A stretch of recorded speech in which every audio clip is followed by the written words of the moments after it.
I most welcome candidates of Kampala Junior Academy. As usual, this is Teacher Hawa. I'm going to take you through the English lesson today. The last time we were together, we looked at electronic media, radio and television, and the first conditional, or what we call if one. And we said that when looking at the if one, if one takes the present simple tense, if one takes the present simple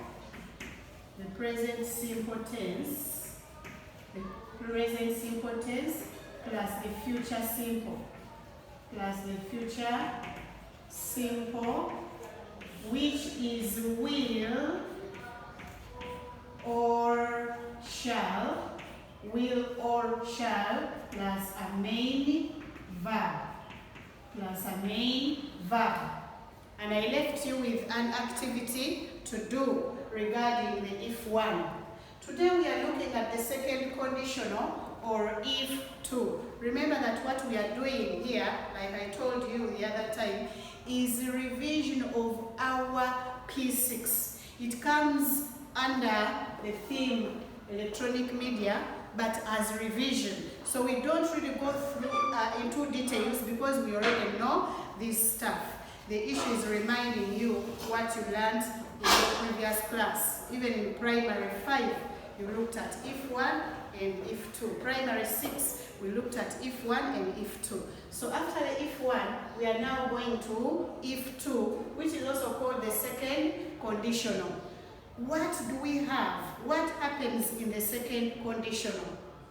The second conditional, or if two takes the past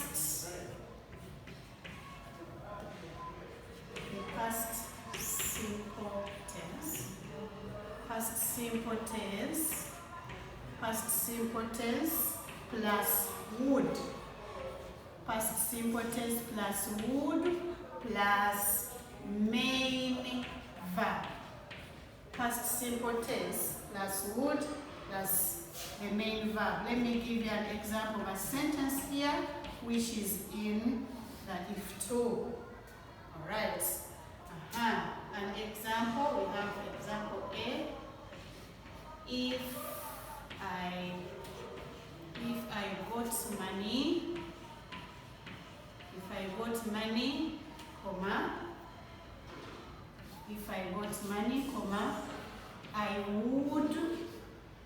would buy. If I got money, I would buy a radio. If I got money, I would buy a radio. Now, when you look at the if clause, I told you the last time we were together that we have two clauses in this sentence. We have two clauses in a sentence that looks at conditionals. When we are talking about ifs, even when they are not ifs, many a time we have two clauses in a sentence. The clauses may be separated by a comma or by a word. In this situation, the clauses are separated by a comma. Now, this clause which has if, the clause which has the word if is what we call the if clause. So when I start saying that this is what we do in the if clause, you understand that that is the part of the sentence which has the word if. And then this other sentence here, or the clause here, is what we call the main clause. It's called the main clause. This is the if clause, and this is the main clause. Now, if two is composed of the past simple. The past simple in the if clause. The past simple in the if clause. This is the if clause. Okay? And this word got is the past simple of get. Is the past tense of get. And then the main clause has got would. The main clause has got the word would plus a main verb. By now, candidate, you should know what a main verb is.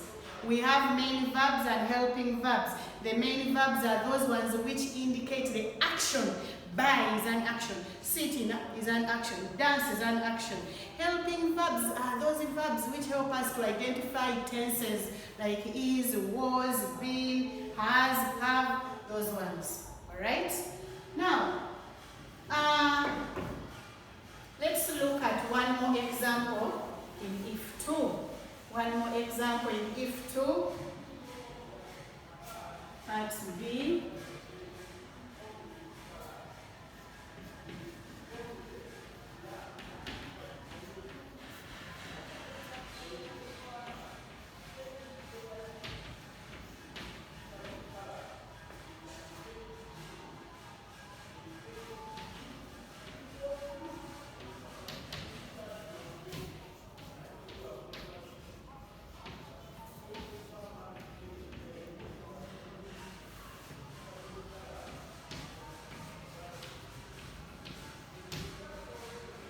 That is our second example. It reads, the girls would listen to music if they were not busy. The girls would listen to music if they were not busy. Now, when you look at example B, we have used the if in the middle. In example A, we use the if at the beginning. This is all if 2. When we use if, we may use it at the beginning of a sentence, and when we use it at the beginning, we must have a comma. Remember, I told you that at this level we don't cram where to place commas. But when you say out the sentence, you must feel the pause within the sentence. When I say, if I got money, of course I feel that there is a comma there. If I got money, I would buy a radio. If I got money, that means there is a comma. Now listen to this one. The girls would listen to music if they were not busy. When I mention that sentence, when I say out that sentence, you don't feel any pause anywhere. Therefore, there is no need for a comma. We never put a comma when we use if in the middle. Alright? Now, we have placed our if in the middle. The girls would listen to music. We have brought the main clause at the beginning. And the if clause is coming at the end. We say that the main clause takes would plus a main verb. The if clause takes the past simple tense. That is if 2. However, there is no examiner who is going to ask you to rewrite a sentence in if 1 or if 2. Not at all. For you, what are you supposed to master? That when I'm dealing with if 1, I deal with present simple and future simple. When it's if 2, I deal with would and past simple. And you should be able to rewrite a sentence from one if to another, even where they've not told you that this is if 1 and if 2. I told you that at this level, when we are looking at content, we also look at the examination. How does the examiner test this kind of work? That is what we are going to look at now. The examiner may bring, let me talk about sample questions. Here. The examiner may test where you are simply filling in a suitable word. Fill in a suitable word. And they give you a question like this one.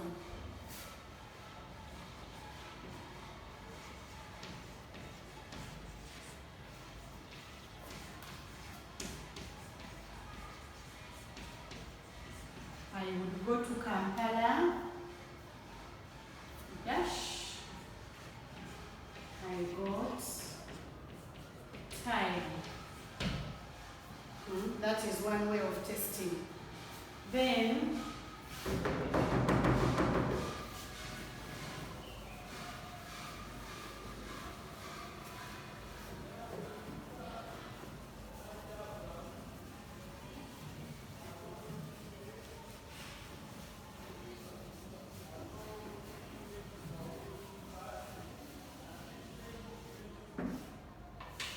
an examiner would also ask you to use the correct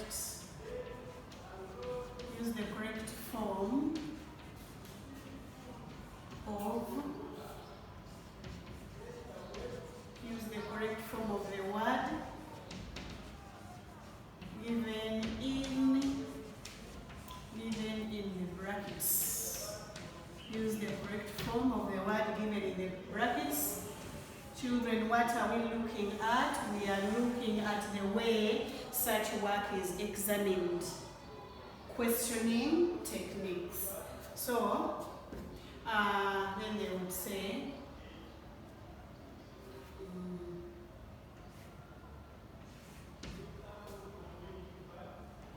if Mukasa dash a radio, if Mukasa dash a radio, he would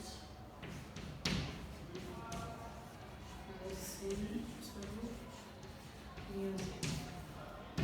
If Mukasa dash a radio, he would listen to music, and in brackets they give you the word by. That is another way of testing. So let us first look at this.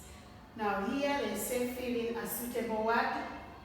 I would go to Kampala dash I got time. What is our answer going to be? You are filling in a suitable word. Here our answer will be if. I would go to Kampala if I got time. When we come here, it says use the correct form of the word given in the brackets. If Mukasa dash a radio, he would listen to music. As a candidate, the moment a sentence begins with if or has if anywhere, here the if is in the middle, here it's at the beginning. The moment a sentence has got the word if, the moment a sentence has got the word if, they are testing ifs. They are testing ifs. Now, for you, what should you know? You have read the question.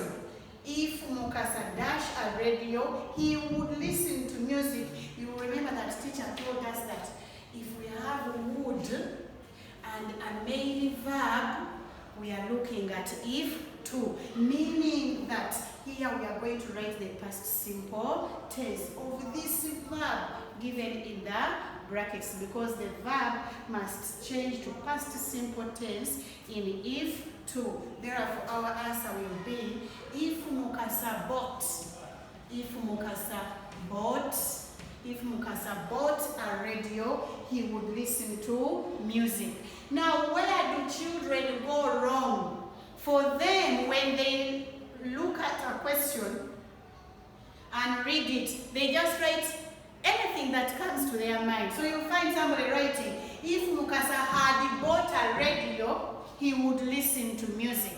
That is not correct. That would be correct if the sentence had have here, saying if Mukasa had bought a radio, he would have listened to music. So now, because of would and listen, our answer is bought. This is another way in which ifs can be tested. We are looking at the third one. We are looking at the third way in which they can be tested, and after that we shall have a simple activity before we go to the use of unless. Remember, we said that when we are looking at ifs, we also look at unless at the same time because they move hand in hand, and what we are doing here is revision. Remember, when we were in P6 and P5, we would look at if, then we finish. Then another day or another 2 days we go to unless, like that. But now we can bring the two of them together because what we are covering here is not new to you. So, which other way can an examiner use to test if or ifs? They could say, rewrite as instructed. Rewrite as instructed in the brackets. Rewrite as instructed in the brackets. This is normally at question 31 to 56. subsection 2. Remember, we have three sections in an examination paper of English. What we looked at here in 1 and this other, let's put maybe 2. In 1 and 2 is question 1 to 30. This is where such work may appear. But now we are going to the rewriting part, 31 to 50, subsection 2. How can they test ifs in this subsection? Okay, let's look at this.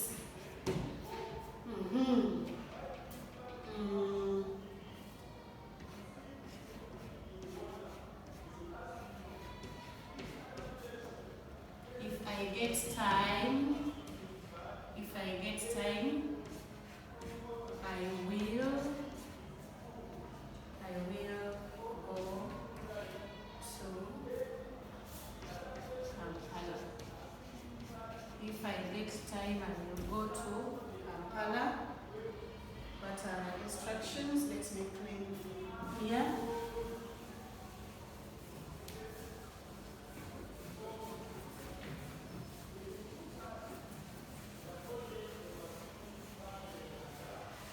If I get time, I will go to Kampala. Now, an examiner may use any one of the instructions I'm going to write here.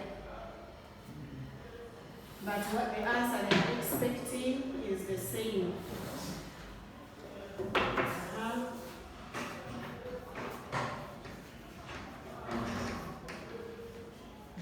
We write the sentence.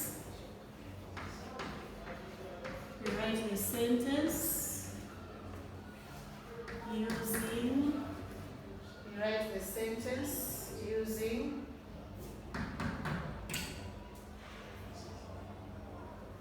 got. That is one way. Let's look to this as A. In B, an examiner may say, rewrite the sentence. Rewrite the sentence using would. Rewrite the sentence using would. For these two instructions, you require the same answer. The examiner could give this or this for such a question where they are testing if to. Now, what do you do as a candidate? You read the question. If I get time, I will go to Kampala. Normally, I advise people to have pencils when they are writing an examination for trying out, working out. We don't only work out in mathematics. Get this word got that they've given you here. Bring it where we have get, because the examiner wants you to replace get with got. The moment you have past simple tense here, it means that where you have will, you are going to change it to would. Would is the past tense of will. The moment you change this to past tense, you also change here to past tense, and you have the answer. As simple as that. So you will write your answer and say, if I got time, comma, I would. If I got time, I would. If I got time, I would go to Kampala. If I got time, I would go to Kampala. The same answer will apply for this. Why? Because they are asking you to use would, which is here. So you are going to write the same answer. Where do candidates go wrong? They tell them to use would, and for them in their answer they use would have, making the answer wrong. The moment they give you would, they are testing if to. Alright? Now, we are going to try out this. Then we shall look at the use of unless with if to. Unless with if to.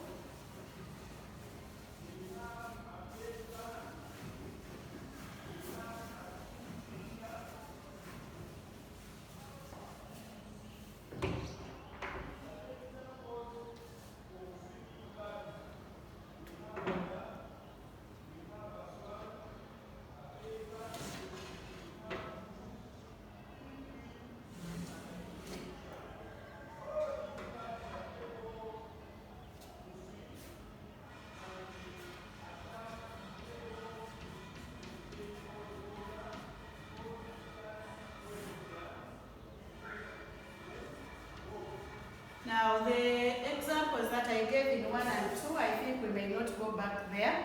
That is very simple work for you to do, but let's look at the rewriting part.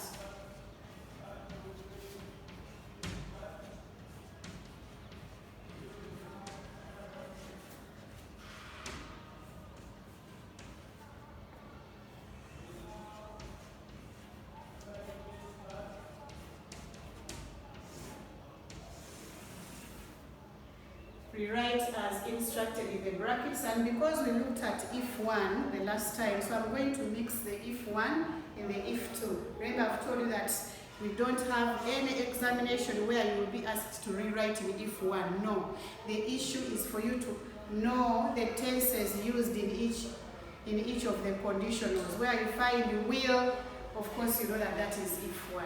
Where you find would, that is if 2. So it's a matter of knowing how to interchange the verbs and how they move.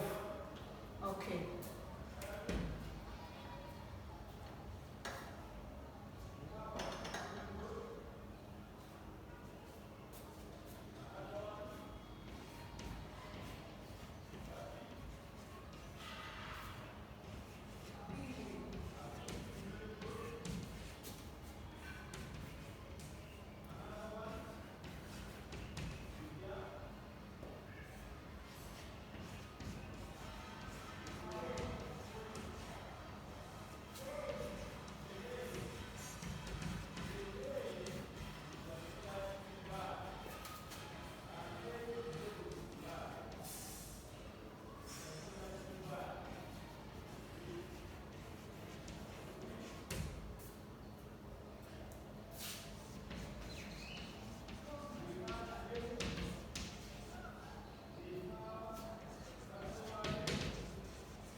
Okay, the last question is here.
Alright, candidates, we shall continue from there next time.